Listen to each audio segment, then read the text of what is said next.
My name's Basia and I was born in Poland in a little village called Żary, and I came to Scotland in the late 60s.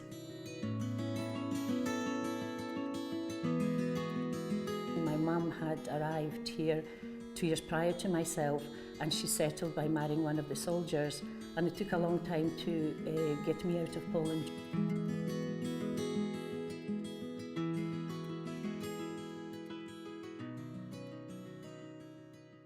The way I made my way here was he had put a tag around my neck with my name, not unlike Paddington the Bear, and he put me on a train in Poznan, and I made my way to Hook of Holland and then on to Harwich, where my mum was waiting for me. And the thing I remember was that she was standing there with a box of Quality Streets. Now in Poland, up till then, life was quite kind of brown and grey. You know, there wasn't any posters for advertising or anything like that. So seeing these Quality Streets was just, it was just heavenly. It was just absolute paradise. And I still have quite a weakness, not necessarily for the chocolate, but just for the actual look of that abundance and just the kind of joy and colour of that. It just represents to me, wow, factors. So I still have that inside me.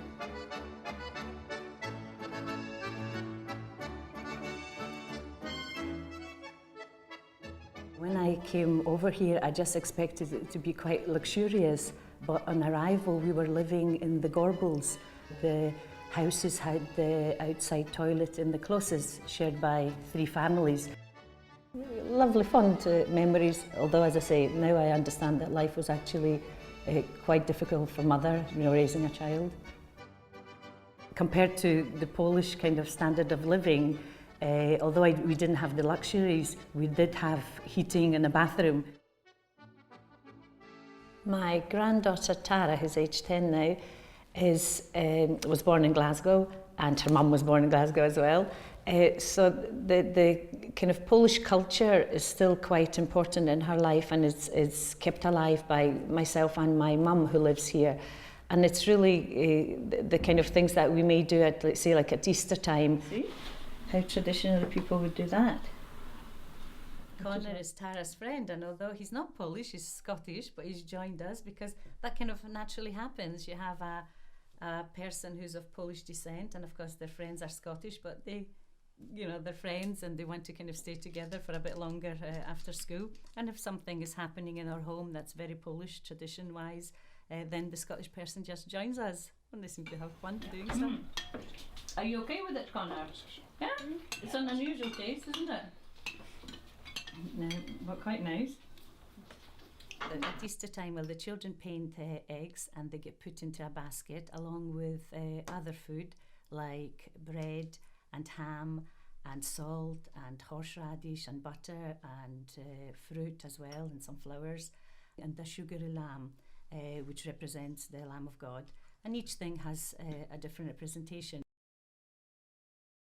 What happens is the basket gets taken to chapel and the priest blesses it on Saturday, and then the blessed food is taken back home, and on Easter Sunday we'll all eat our breakfast out of the basket that has just been blessed. On St. Andrew's Eve in Poland and here as well now, Polish people celebrate the tradition of Andrzejki, and it's a kind of fortune-telling thing. And we pour melted wax through a keyhole, and we say the following: Czary, mary, wosku, lanie, co ma stać się, niech się stanie. Once it's solid, that takes shape. On the actual Eve, my mum would make a reading, because not everybody is good at the actual fortune telling, and mum has a gift for reading the shapes. So you see a shape, and then the shape represents something, and it's to do with kind of your future. It's quite unusual. Yes. Oh, do you see a shape? Look like a very young, handsome man. Oh, a handsome man. Not far away from this young lady, from her front door. Ah. My mum speaks Polish, and I speak Polish to her. I would find it very unnatural to speak English to her, and I sometimes do if we have a visitor in the house. It seems rather rude to be speaking Polish to mother.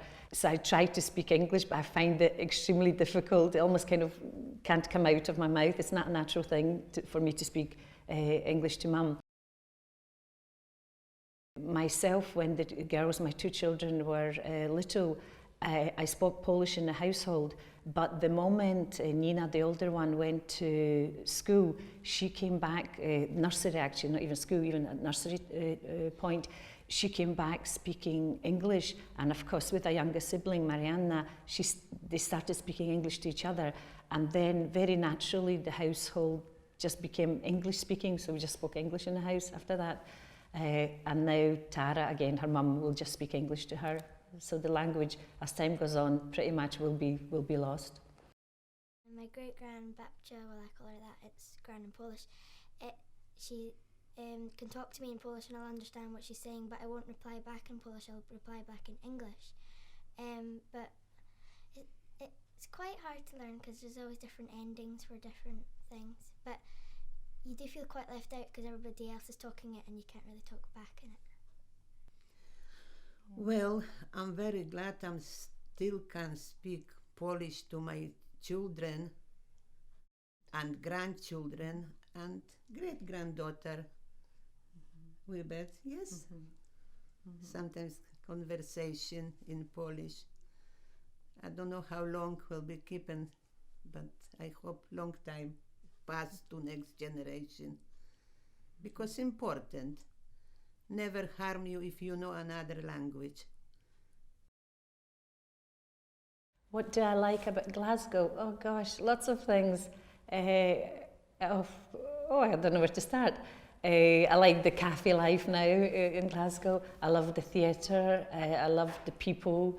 I've pretty much it's my home now because I was 10 when I came to this country, and I've just spent such a long time here that it totally feels home.